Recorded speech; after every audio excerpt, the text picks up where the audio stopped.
قوم عاد مقام احقاف میں رہتی تھی، جو مان و حضر موت کے درمیان ایک بڑا ریگستان ہے۔ یہ پوری قوم کے لوگ قوم عاد کے نام سے پکارے جانے لگے تھے۔ یہ لوگ بت پرست اور بہت بد اعمال اور بدکاریاں کرتے تھے۔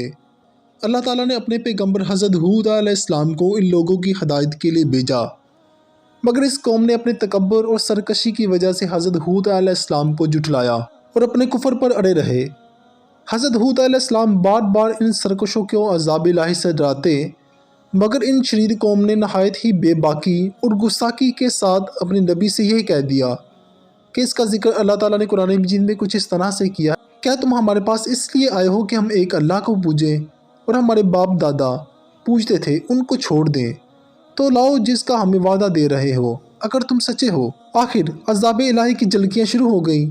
3 سال تک بارش نہیں ہوئی اور ہر طرف قحط اور خشکسالی کا دورہ شروع ہو گیا، یہاں تک کہ لوگ اناج کے دانے دانے کو ترس گئے۔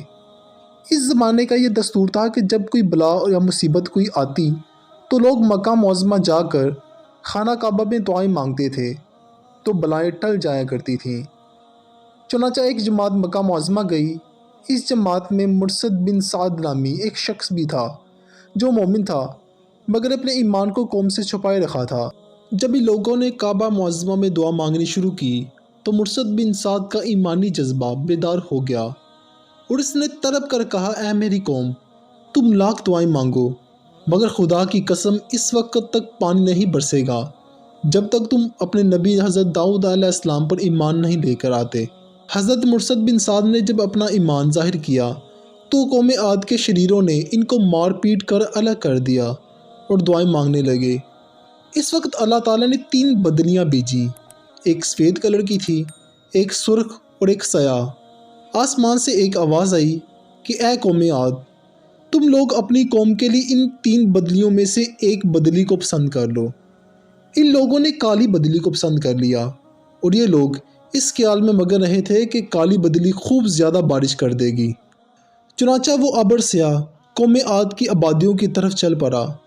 قوم عاد کے لوگ کالی بدلی کو دیکھ کر بہت خوش ہوئے۔ حضرت ہود علیہ السلام نے فرمایا کہ اے میری قوم، دیکھ لو عذاب الہی ابر کی صورت میں تمہاری طرف بڑھ رہا ہے، مگر قوم کے گستاخوں نے اپنے نبی کو جھٹلایا اور کہا کہ کہاں کا عذاب، یہ کیسا عذاب ہو سکتا ہے؟ یہ تو بادل ہے جو ہمیں بارش دینے کے لیے آ رہے ہیں۔ یہ بادل بچھم کی طرف سے آبادیوں کی طرف برابر بڑھتا رہا اور ایک دم ناگہاں اس میں سے ایک آندھی آئی جو اتنی شدید تھی کہ اونٹوں کو ان کے سامان کے ساتھ اور اس پہ جو سوار لوگ تھے ان کے ساتھ ان کو کہیں سے کہیں پھینک دیا۔ پھر اتنی زوردار ہو گئی کہ درختوں کو جڑوں سے اکھاڑ کر اپنے ساتھ لے گئی۔ یہ دیکھ کر قوم عاد کے لوگ اپنے سنگین محلوں میں داخل ہو کر دروازوں کو بند کر لیا، مگر آندھی کے جھونکے نہ صرف دروازوں کو بلکہ پوری عمارتوں کو اکھاڑ کر لے گئے، ان کی اینٹ سے اینٹ بجا دی۔ 7 راتیں اور 8 دن مسلسل یہ آندھی چلتی رہی، یہاں تک کہ قوم عاد کا ایک ایک آدمی مر کر فنا ہو گیا اور اس قوم کا ایک بچہ بھی نہ بچ سکا۔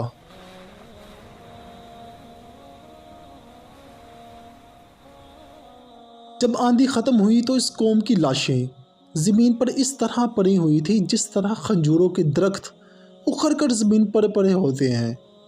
اس واقعے کا ذکر اللہ تعالیٰ نے سورہ حاقہ میں کچھ اس طرح سے بیان کیا ہے: قوم عاد ہلاک ہو گئے نہایت سخت اور گرجتی آندھی سے ان پر قوت سے لگا دی 7 راتیں اور 8 دن لگاتار، تو ان لوگوں کو ان میں دیکھو بچھڑے ہوئے گویا وہ کھجور کے تنے ہوں، تو تم ان میں سے کسی کو بچا ہوا دیکھتے ہو؟ پھر اللہ تعالیٰ کی قدرت سے کالے رنگ کے پرندوں کا ایک گول نمودار ہوا جنہوں نے ان کی لاشوں کو اٹھا کر سمندر میں پھینک دیا، اور حضرت ہود علیہ السلام نے اس بستی کو چھوڑ دیا اور چند مومنین کو جو ایمان لائے تھے ساتھ لے کر مکہ مکرمہ چلے گئے اور آخر زندگی تک بیت اللہ شریف میں عبادت کرتے رہے۔ قوم عاد جو بڑی طاقتور قد آور قوم تھی، ان لوگوں کی مالی خوشحالی بھی نہایت مستحکم تھی، کیونکہ لہلہاتی کھیتیاں اور ہرے بھرے باغات ان کے پاس تھے۔ پہاڑوں کو تراش تراش کر ان لوگوں نے گرمیوں اور سردیوں کے لیے الگ الگ محلات تعمیر کیے تھے۔ ان لوگوں کو اپنی کثرت اور طاقت پر بڑا اعتماد اور اپنے ساز و سامان پر بڑا ناز تھا، مگر کفر اور بدعمالیوں کی وجہ سے اللہ تعالیٰ نے ان پر عذاب نازل کیا کہ آندھی کے جھونکوں اور جھٹکوں نے ان کی پوری آبادی کو جھنجھلا کر رکھ دیا اور ان کی قوم کے وجود کو صفحہ ہستی سے اس طرح مٹا دیا کہ ان کی قبروں کا بھی کہیں نشان باقی نہ رہا۔ اللہ تعالیٰ ہمیں اس واقعے کو سمجھنے کی اور اس سے کچھ سیکھنے کی توفیق عطا فرمائے، آمین۔